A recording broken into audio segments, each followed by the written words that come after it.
ચતુર્થઃ પાઠઃ સંખ્યા. સંખ્યા.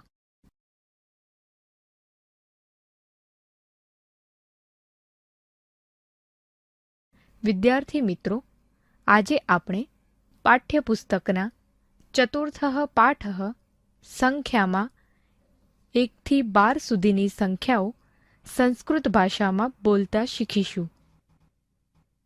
એકમ એટલે 1, દ્વે એટલે 2, ત્રીણી એટલે 3, ચત્વારી એટલે 4, પંચ એટલે 5, ષઠ એટલે 6,